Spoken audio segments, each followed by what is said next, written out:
Қайырлы күн баршаңызға. Бүгін сіздерге асқабақ қосылған ораманың рецептімен бөлісемін. Ең алдымен ыдысымызға 2 пиала суымызды, ол менде 400 мл болды. 1 шай қасық тұз және 1 жұмыртқамыз жарып салып, үйеншіктің көмегімен кішкене тұзы ерігенше бәрін жақсылап араластырып аламыз.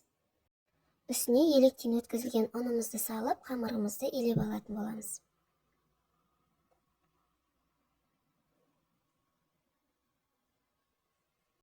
Қатты да қылмай, жұмсақ та қылмай, қаттылығын орташа қылып елеп, бетін осылай слофанмен жауып, 20 минутқа тындыруға қоямыз.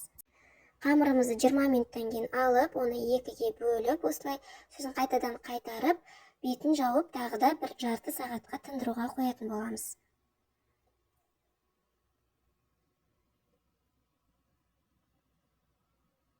Сосын қамырымыздың июі қанғанша начинкасын дайындай беретін боламыз. Асқабақты қыздармен теркадан өткіздім. Сіздер қалауларыңызша майдалап турап алсаңыздар да болады.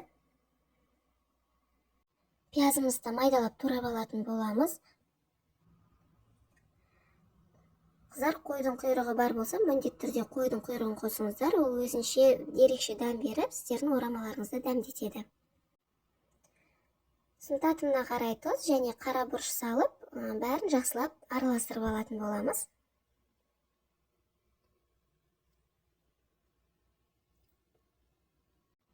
Біздің қамырымыз жарты сағаттай тұрды, июі қанып, кішкене жұмсарған, енді жақсылап жұқалау етіп жайып алатын боламыз.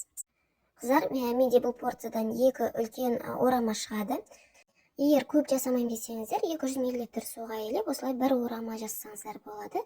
Енді жайбаған қамырымыздың үстіне осылай начинкаларымызды бір келкі етіп жайып шығатын боламыз.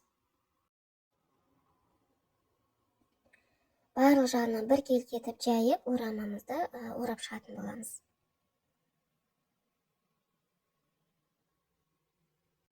Міне қыздар, орамамды орап алдым. Менде орама үлкен болғандықтан мен оны 2-ге бөлетін боламын, дәл ортасынан.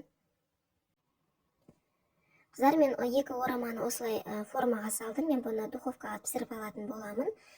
Мен осылай үстіне май жақтым. Сіздер қалауларыңызша жұмыртқа жақсаңыздар да болады. Қалған 2 бөлікті мен мантоваркеге пісіріп алатын боламын. Міне қыздар, мен духовкадағы орамам пісіп шықты. Мантоваркеге пісірілген орамам видеоға түспей қалыпты. Дәмі өте керемет болып шығады. Жасап көріңіздер. Назарларыңызға рахмет.